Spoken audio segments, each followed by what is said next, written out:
Buenos dedos, soy el Dr. Cerebro. Vamos a hablar de la guerra que se ha desatado en el mundo, la guerra comercial que empezó Donald Trump. Diremos unos cuantos comentarios sobre lo que refleja esto a nivel global, pero particularmente adentro de nuestras opciones económicas dentro del Perú. Entonces, uno de los errores epistemológicos grandes a veces de la economía es percibirse como si fuera una cosa autónoma, al verse únicamente la dimensión matemática, por así decir, juegos de razonamiento de agentes económicos en abstracto, pero sin embargo, la economía evidentemente está totalmente entretejida a todo el resto de las dimensiones de la vida. Entonces, la manera como se han dado estas cosas, la guerra comercial, también tiene mucho que ver con la personalidad de Trump como individuo. Eso es lo increíble de los grupos humanos y de la figura del líder. El líder es una persona nada más. Técnicamente, está sin embargo hablando por millones de personas que se identifican con él, pero una persona tiene su propia personalidad. Entonces, en ese sentido, los líderes imprimen a la historia cosas que son puramente personales. Entonces, en el caso de Trump, es una personalidad de alguna forma misántropa, ve enemigos en los otros humanos en general como forma de razonar, encuentra cierto placer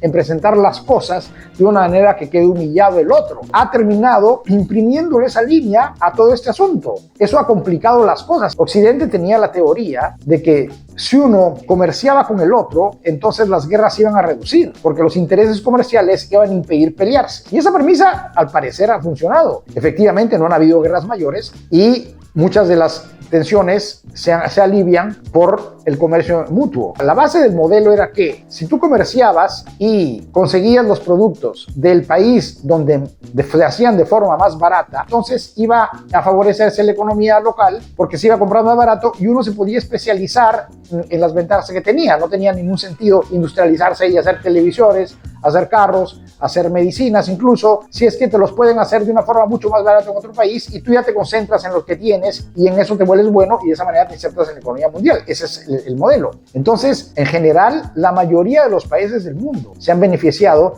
de ese sistema de comercio abierto. Todos han crecido de alguna forma. En el Perú lo hemos visto. En general, este modelo de apertura trajo crecimiento. El PIB mundial ha ido creciendo de una manera sorprendente, de 22.6 billones de dólares en el 90, 33 billones de dólares en el 2000, a 84.90 billones en el 2020. El ingreso per cápita, ajustado por inflación, ha aumentado un 65% a nivel mundial desde 1995. Un tercio de este crecimiento se atribuye a la apertura comercial de las economías. Las cifras son evidentemente positivas prácticamente para todos los países del mundo. Y ahí viene el problema. ¿Para qué se usó ese crecimiento? ¿Y cómo se usó ese crecimiento? ¿Y cómo cada país canalizó ese crecimiento hacia adentro? ¿Cómo se canalizaron los problemas que también traía la globalización hacia adentro? ¿Y en qué se usó la riqueza que se produjo? A pesar de que ha crecido todo, lo que ha significado eso es que grandes sectores han desaparecido en países. Se concentró las ganancias de la globalización en ciertos sectores y ciertos sectores perdieron. El gran problema ha sido eso. El gran problema no es el modelo de intercambio comercial. El gran problema es lo que se ha hecho hacia adentro y cómo funcionan las lógicas hacia adentro. En el caso del Perú, ha terminado siendo un país totalmente extractivo de nuevo, como era en el siglo XIX o antes. Nos dedicamos a vender materias primas. Por ejemplo, se ha privilegiado las grandes agroindustrias, las grandes empresas agroindustriales han sido beneficiadas, cuando en el Perú el 80% de los productores de alimentos son pequeñas familias. En relación al uso de los suelos, se ha privilegiado ampliamente el cultivo de campos y la utilización de campos para todo tipo de cultivo por sobre la protección de los bosques. Entonces, necesariamente, por lógica, eso está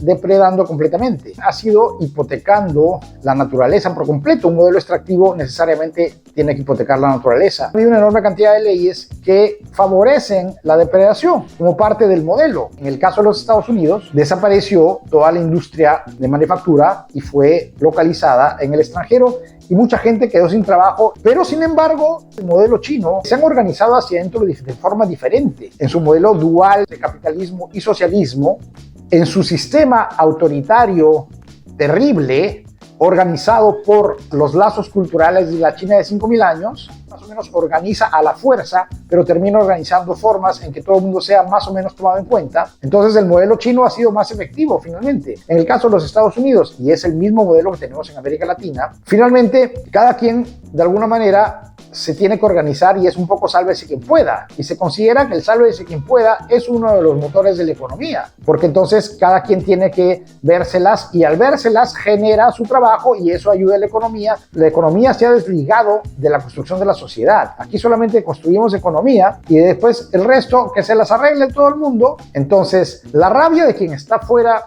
del sistema inevitablemente es un problema social. Es un problema social que empieza a poner en duda el modelo mismo. Toda esa rabia tiene que canalizarse hacia el modelo. Ahora, ¿qué es lo que significa esto para el Perú? Ese descontento en el sur que tanto asusta a Lima, entre comillas, y que tanto asusta a los ricos, es exactamente el mismo descontento que tienen en los Estados Unidos los blancos rurales de ciudades intermedias empobrecidos. El modelo, al no tomar en cuenta a los perdedores, en el caso del Perú, se ha reemplazado eso con una forma más salvaje aún del sálvese quien pueda, que es la informalidad. Y solamente puedes ganar desde el lado informal y con tu ingenio y tu falta de escrúpulos. Entonces se le ha dejado a el espíritu emprendedor supuesto del peruano y la resiliencia del peruano y todos los valores que se ensalzan todos los días en propagandas y en programas, se le ha dejado que resuelva el problema de una economía que solamente está concentrándose los beneficios de un sector. Y por eso lo informal se está volviendo delincuencial a la vez y por eso lo delincuencial está agarrando tanta fuerza,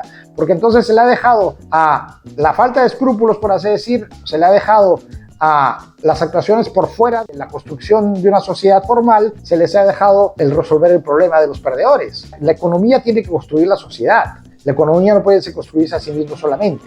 Entonces, recientemente tuvieron un seminario sobre la informalidad, un grupo que se llama Capitalismo Consciente, y que de alguna manera desde el empresariado intenta cambiar la identidad, diríamos, del empresario peruano. Vamos a reproducir extractos de Jorge Medina, que es el impulsor de un discurso que es bastante interesante. Lo informal es aquello que se mueve al margen de las reglas. Es la improvisación, es la opacidad, es la arbitrariedad, es la discrecionalidad sin control. Pero la informalidad no es solo empresas sin RUC, trabajadores sin derechos o transacciones sin impuestos. La informalidad es un problema mucho más profundo. En el Perú de hoy, la informalidad es el ADN de nuestra política, es el ADN de nuestras instituciones. La informalidad es la norma, no la excepción. No constituye un desajuste al sistema, es el sistema. Tenemos un Estado que regula sin planificación, que administra sin transparencia. Tenemos un Congreso que legisla sin rendición de cuentas. Tenemos jueces que interpretan la ley según intereses particulares. En el Perú las reglas existen, pero solo para algunos. Las leyes están escritas, pero son negociables. Esa es la verdadera naturaleza de la crisis que enfrentamos. La informalidad ha tomado el control de nuestras instituciones y de nuestra política. Todo se ha informalizado, la economía y las mentalidades se han informalizado a la vez. Y ya está llegando a niveles en los cuales evidentemente la delincuencia está empezando a tomar control, porque si no hay un orden para poder controlar ese sálvese quien pueda, evidentemente por lógica eso cae en la delincuencia, porque es la lógica, el extremo es la lógica de la ley de la jungla. Allí está el Congreso que tenemos, para que cambiar la Constitución es tan fácil como para un comerciante informal mudarse de local para evadir ser fiscalizado. Allí están los gobernadores, alcaldes, muchos de los cuales sirven a redes criminales. Allí está también la legislación que no responde a un plan de desarrollo, sino a los intereses de quienes pagan mejor. Cuando la informalidad es la norma, la democracia es una farsa. No es exageración decir que el Perú está al borde del colapso institucional. El Congreso ha convertido la ley en una moneda de cambio. Las reformas necesarias han sido secuestradas por grupos mercantilistas. En muchas regiones el crimen organizado no opera ya en forma agazapada. Es el poder real. Basta con mirar Patás, Madre de Dios, el Braem y muchas zonas de Tumbes, Piura, Loreto, Trujillo, Lima y el Callao. Y el resultado de todo esto es devastador. El modelo va a producir nuestro Trump, quizás, pero nuestro Trump puede ser un Trump mucho más radical, de que se recoge el sentimiento de frustración a nivel popular, puede ser tan violento, tan irracional como Trump, pero en una sociedad con mucho menos elementos para contener la furia colectiva.